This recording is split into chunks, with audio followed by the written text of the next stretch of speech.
Alors après le deuxième vœu, par contre, celui-là est très clair. Je vous laisse le présenter.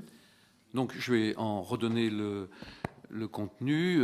Il fait suite à ce que nous disions ce matin. Je pense qu'on a été assez nombreux quand même à être un petit peu interpellés par les déclarations du Premier président de la Cour des comptes. Alors c'est vrai, rapporté par le grand public, par les médias. On n'a sûrement pas tous lu intégralement le rapport, mais si on veut faire du mal aux collectivités, je dirais le résultat, il est obtenu. Alors, avis de la Cour des comptes, l'objet sur les dépenses de fonctionnement des collectivités locales. Mardi 14 octobre dernier, la Cour des comptes a publié le second rapport sur les finances locales. Didier Migaud, son président, pointe du doigt des dépenses de fonctionnement toujours en hausse et accuse les collectivités de ne pas consentir aux réductions des dépenses qui s'imposent. Le Conseil général de l'Eure, si c'est le cas, ne dénonce pas les chiffres, mais la méthode employée. Les collectivités ont, depuis de nombreuses années, consenti aux efforts budgétaires de diminution. Pardon ? Ah oui, mais je n'ai pas mes lunettes, c'est pour ça qu'il y a le... Oh, bon, voilà.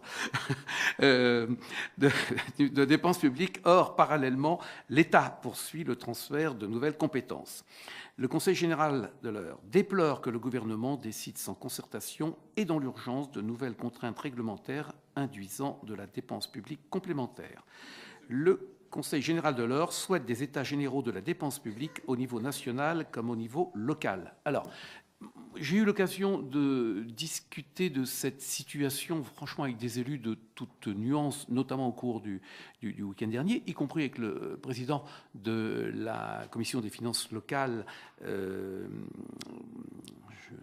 vice-président de l'AMF, premier vice-président de l'AMF, dont le nom m'échappe à l'instant, mais qui n'est pas un adversaire du Léniel, voilà. Bon.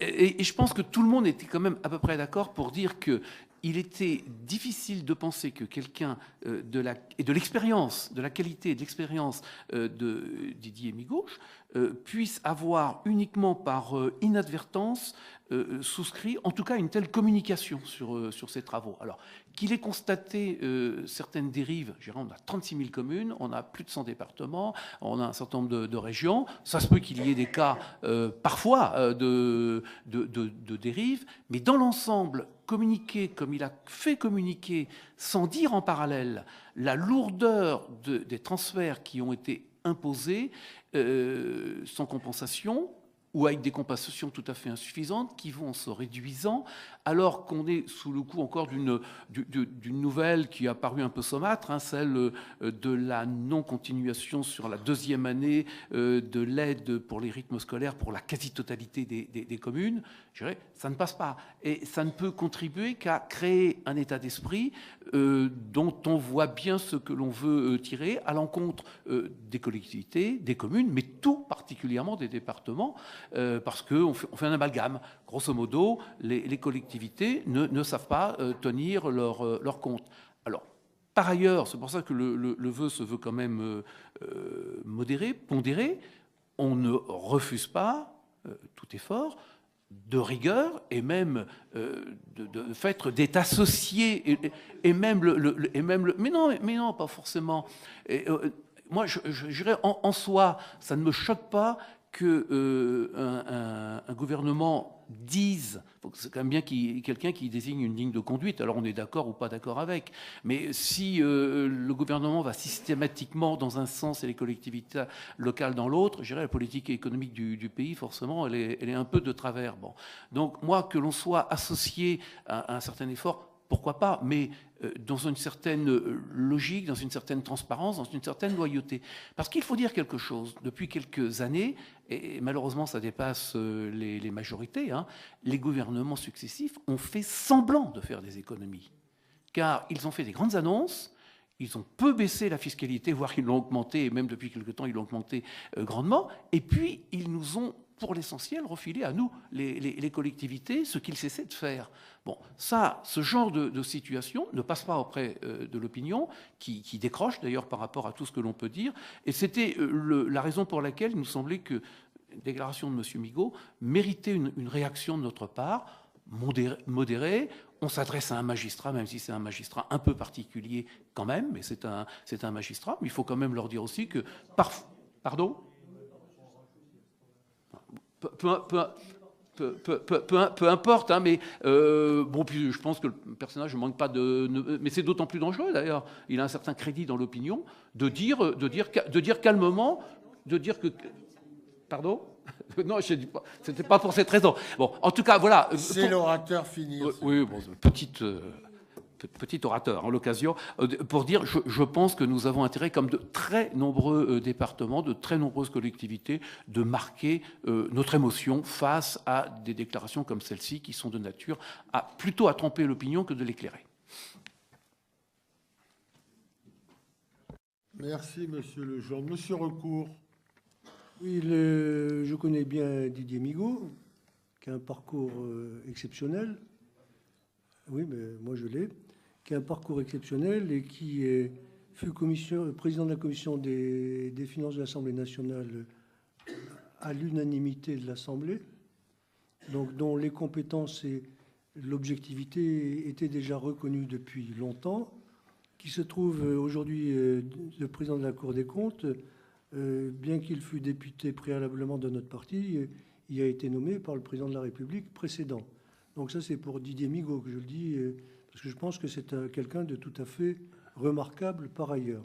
Dans les rapports récurrents de la Cour des comptes, il n'est pas dit que la totalité du dérapage des collectivités locales incombe aux collectivités locales. Au contraire, de manière récurrente, il est dit que ça représente à peu près la moitié. La moitié due au transfert de l'État et l'autre moitié due à la gestion, je dirais, pas forcément de toutes les collectivités locales. Parce qu'il y a des collectivités locales, c'est notoire, mal gérées, et il y en a, c'est notoire aussi, qui sont bien gérées. En ce qui concerne le département de l'Eure, je ne crois pas avoir entendu Gérard Siliguini le redire, mais pour la deuxième fois, nous venons d'avoir une notation confirmée de la gestion du département par... mais si. Parce que, qu'est-ce qui se passe? Je vais prendre un autre exemple. Moi, ma collectivité, c'est la commune de Conches, entre autres. La commune de Conches a 0% de dette. On va changer les choses parce qu'au taux qu'il y a aujourd'hui, on serait fou de pas emprunter. Mais moi, comme les autres, bien que je n'ai pas de dette et que je ne contribue pas à l'endettement de l'État, plus la Sécu, plus les collectivités locales, j'ai la même réduction rabot, quelle que soit ma gestion.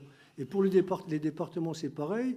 Il y a un coup de rabot, quelle que soit la gestion en question.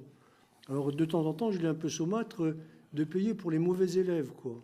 Mais il y a aussi des mauvais élèves, et c'est ce que veut dire, je pense, le rapport de la Cour des comptes là-dessus et les interventions de Didier Migaud. Toutes les collectivités ne sont pas à mettre dans le même panier.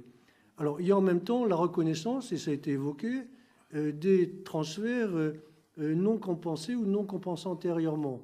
Et année après année, quel que soit le gouvernement, là je suis totalement d'accord avec Jean-Paul Legendre, on a vu rajouter la disparition de l'ingénierie d'État, le transfert de l'urbanisme aux communautés de communes, maintenant la loi GEMAPI pour les inondations et les rivières, etc., etc.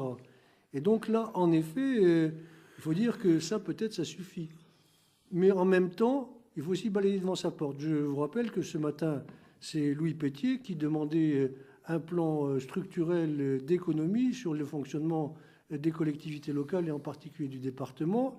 Et dans un département qui pourtant est bien géré, comme je l'indiquais tout à l'heure, et comme il est vu par l'agence de notation. Et donc, il faut peut-être différencier les choses, ce qui n'est pas le cas dans le vœu qui est présenté. Après que le gouvernement décide sans concertation, ça, oui, et en particulier sur le plan réglementaire. On a évoqué sur le logement les problèmes des normes BBC, le problème des normes amiantes, le problème des règlements de toutes sortes. Bon. Là, je crois qu'il faudrait peut-être développer ce point-là. Et en tout état de cause, à mon avis, pour le dire, on n'a pas besoin d'états généraux de la dépense publique au niveau national comme au niveau local. Merci, Monsieur Recourt. Monsieur Levitre. Oui, deux mots pour dire, comme vous le savez, que nous n'approuvons pas les déclarations de M. Migaud concernant les accusations contre les collectivités qui ne consentiraient pas, dit-il, aux réductions des dépenses. Concernant les transferts de charges non compensés, je pense que c'est un peu fort de café, quoi. La droite nous demande de condamner aujourd'hui ce qu'elle a mis elle-même en application hier et qu'elle s'apprête à faire de nouveau demain. Au pire, d'ailleurs, c'est par malheur, elle revenait aux affaires. Donc, je pense qu'il y a suffisamment d'hypocrisie à ce sujet-là. Donc, le groupe communiste ne participera pas à ce vote. Monsieur Levitre, merci. Monsieur Legendre. Bon, un mot sur la déclaration qui vient d'être faite. Je dirais ça, c'est l'emprisonnement idéologique. Hein. C'est de ne voir que ce plan. Je dirais, on est libre, on n'est pas libre par rapport à ce que font les gouvernements successifs. Et moi, je ne crois pas avoir changé de point de vue et d'attitude, quelles que soient les majorités. Mais simplement pour souligner l'intérêt de ce vœu, puis ensuite chacun se délibère comme il le veut, l'intervention de M. Migaud, elle n'est pas faite au hasard. Elle est faite dans le cadre d'une stratégie et avec une annonce qui va nous servir les uns. Écoutez-moi un instant. Ce qu'il annonce, c'est pas simplement de dresser l'opinion, etc. C'est qu'il a proposé d'encadrer les dépenses locales par la loi. C'est ça que ça annonce. Alors, moi, je veux bien que par idéologie partisane, vous souligniez ce que vous voulez, sa recommandation est de faire voter une loi du financement des collectivités locales fixant les objectifs d'évolution des recettes, des dépenses, du solde et de la dette. Bon, alors voilà ce que, par petite bisbille partisane hein, de fin de session, vous ne souhaitez pas contrer. Hein, c'est important et en réalité, sur un plan national, ça nous unit tous. Mais ici, dans le département de l'Eure, ça paraît difficile.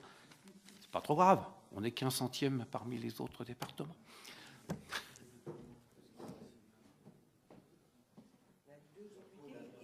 Mais qu'est-ce que... On n'a rien à foutre de Sarko. Bien, s'il vous plaît, je vais mettre le vœu. Je vais mettre... S'il vous plaît, je vais mettre le vœu aux voix. Qui vote pour? Il faut compter les pouvoirs, s'il vous plaît. Je rappelle qu'il y a un pouvoir par personne.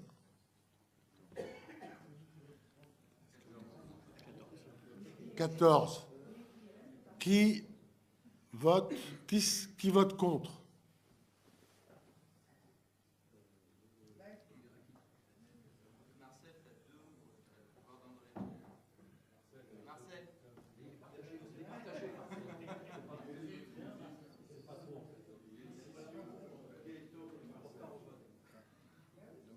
Bon, le vœu. Qui s'abstient? Donc le vœu est, vous avez compté, rejeté. Je vous remercie.